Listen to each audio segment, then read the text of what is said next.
வணக்கம் தோழர்களே. இந்தியாவிலே பார்த்தீங்கன்னா ரயில்வே தான் ஒரு பெரிய பொது நிறுவனம். அது நமக்கு ஒரு லைஃப் லைன் சொல்லலாம். இந்த லைஃப் லைனை ஏற்படுத்தி கொடுத்தது பிரிட்டிஷ் இந்தியா தான். அந்த ரயில்வே நெட்வொர்க்கை மிட் பண்ணி கொடுத்தது பிரிட்டிஷ் இந்தியா. அதுக்கப்புறம் நமக்கு பல்வேறு வளர்ச்சிகள் இதில் நம்ம அடைஞ்சுக்கிட்டோம். ஸோ கோடிக்கணக்கான மக்கள், சாமானிய மக்கள், சாதாரண மக்கள் எல்லாருமே நம்ம நம்பி இருக்கக்கூடிய ஒரே பயணம் ரயில்வே பயணம் தான். ஸோ அந்த ரயில்வே பயணம் நமக்கு ஃப்ரெண்ட்லியா இருக்கணும். நமக்கு அதே நேரத்தில் பொருளாதார சுமையாகவும் இருக்கக்கூடாது. அதுதான் ரொம்ப முக்கியம். இப்ப பாத்தீங்கன்னா ஒன்றிய அரசு நிறைய மாற்றங்கள் கொண்டு வந்திருக்காங்க. ஆனால் அந்த பயணத்தை ரத்து செய்யும் போது அந்த கேன்சலேஷன் சார்ஜை தான் நம்மளால ஏற்றுக்கொள்ள முடியாது. ஏன்னா முதல்ல நீங்க பாத்தீங்கன்னா அந்த கேன்சலேஷன் சார்ஜ் ரொம்ப பிளெக்சிபிளா இருந்துச்சு. ஈவன் ட்ரெயின் பெறப்பட்ட பிறகு 3 மணி நேரத்துக்கு கேன்சல் பண்ணா கூட நமக்கு ஒரு சில அமௌண்ட் வரும். இப்ப என்ன சொல்றாங்கன்னா 24 மணி நேரம் நீங்க கேன்சல் பண்ணலாம், ஒரு பைசா கூட வாங்க முடியாதுன்னு சொல்றாங்க. இது ஒரு சாமானிய மக்களை ரொம்ப பாதிக்கும்.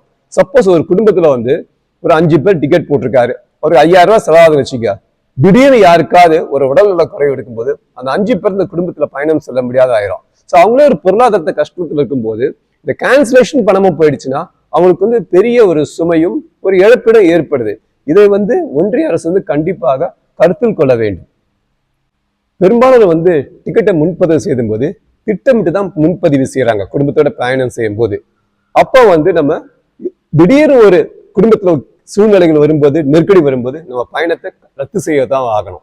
அப்ப நமக்கு இந்த கஷ்டமும் வரக்கூடாது, பொருளாதாரம் கஷ்டமும் சேர்ந்து வரக்கூடாது.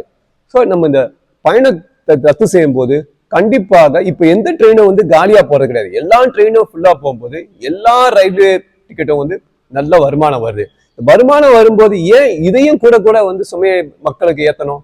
இதை நம்ம தவிர்க்கப்பட வேண்டும் என்று நான் கேட்டுக்கொள்கிறேன். இப்ப ரயில்வே துறையில பல்வேறு முன்னேற்றங்கள், நிறைய தொழில்நுட்பங்கள்லாம் மாறி இருக்கு. அதை நம்ம கண்டிப்பாக வரவேற்கணும், பாராட்டணும். அதுக்கு மாற்று கருத்து ஒன்றும் இல்லை. ஆனால் இந்த கேன்சலேஷன் சார்ஜஸை மட்டும்தான் நம்ம கவனத்தில் கொள்ள வேண்டும். ஏன்னா கிட்டத்தட்ட பாத்தீங்கன்னா பல வருஷமா நம்ம ரயில்வே ஃபேரை ஏத்தினது கிடையாது. ரயில்வே ஃபேரை நம்ம ஏத்தாம இது மாதிரி ஒரு பின்பலத்துல இருந்து கேன்சலேஷன் மூலமாக முழு வருமானத்தை ரயில்வேக்கு எடுக்க ஆசைப்படுது. அதை சாமானிய மக்களை நாம் கருத்தில் கொள்ள வேண்டும். ரயில்வே துறை இன்னைக்கு ஒரு எல்லாருக்கும் ஒரு ஃப்ரெண்ட்லியா இருக்கு. நமக்கு ஒரு எக்கனாமிக் பேர்டன் இல்லாம பார்க்க வேண்டியது எல்லாருடையும் கடமையும் அரசனுடைய பார்வையும் இருக்க வேண்டும் என்று நான் கேட்டுக்கொள்கிறேன்.